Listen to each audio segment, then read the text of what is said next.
Hey, I hope you're doing well. Quick story today from a student that I just had a little bit earlier this week.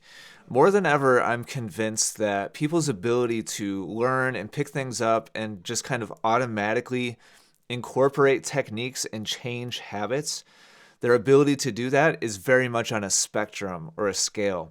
In other words, if I'm just going to throw out two totally random examples, I'm just going to make up off the top of my head.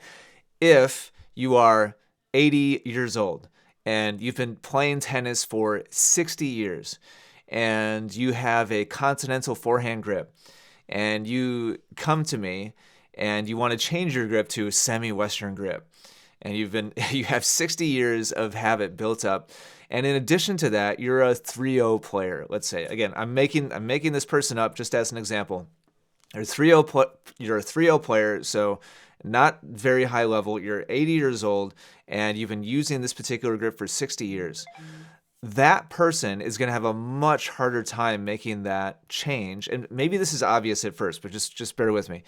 It's going to have much harder time making that change than a 13-year-old who's already an NTRP, let's say 4 or 5. So already a talented player, like, strong hitter of the ball, 13 years old, and has only been playing tennis for 6 years. So what are the different drags here?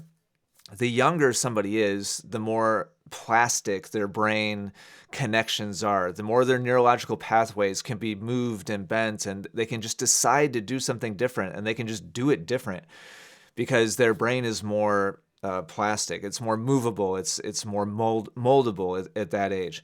You also have relative like talent level or just like basic DNA or genes in terms of like how coordinated you are, how easy it is for you to generally pick things up and coordinate your body and be self-aware of like what your body's doing. And then you also have how long have we been doing things X number of ways. So on all three of those different factors, there can be either greater or lesser challenge. And somebody who has a lesser challenge on all three factors can make changes and pick things up way faster.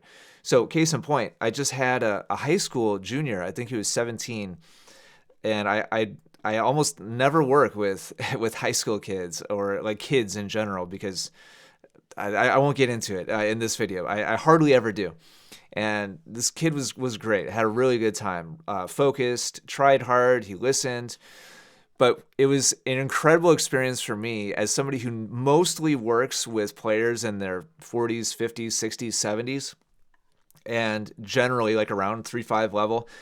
This kid was probably a 4-0, let's say. It's probably a 4-0 player, but really malleable in terms of like his awareness, his athleticism was really high and still relatively young.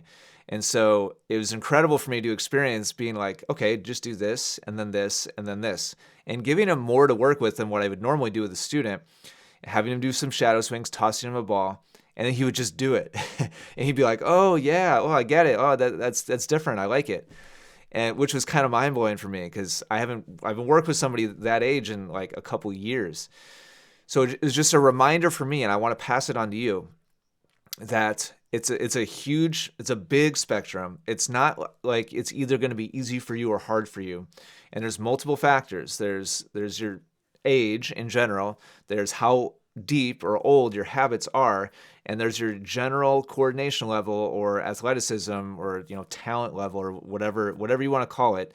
Basically your innate ability to be coordinated and do things athletically and be self-aware of your body and stuff like that. So on all three of those, I think it's important to be self-aware of yourself. Where are you on each of those individual scales? And when you put them together, where does that leave you? Because if you're not aware of those things, and you either expect that I can just snap my fingers and change something, but it doesn't really work out that way, that can be super frustrating. And on the flip side of the coin, if you're like 70 and you're like, oh, well, that's it. Like old dogs can't learn new tricks. Well, that's also bullcrap. I just worked with a 70, I think it was 74-year-old or 76-year-old last week and made some great progress. Not as fast of progress as the 17-year-old, but you can do it. It's just important to know where on the spectrum you are so you can set good expectations and have in mind good preparation, like mentally, for how much work this is going to be and how long it's going to take. And so the more clear you are on the reality of what's going on, probably the less frustration you'll have and the more happy you'll be as you work on those things. And you'll be less angry and probably stick to it longer and have better chance of success if you know like what you're really in for when you go in and bite off that new project. So hopefully that makes sense. Just give some thinking on that. Spend some time thinking about where you think you are on that spectrum, and just kind of think back over past experiences. Reflect on, like, in general, how fast have you picked things up in the past? Not even necessarily tennis, but athletic things in general. Think a little bit about how long have I been playing tennis and how deeply grooved are my current habits? And think a little bit about, like, what is my age, and realistically, is this going to be a little bit easier or a little bit harder based on your age? All of those are important. So hopefully that's helpful. Thanks for watching. I'll talk to you again really soon.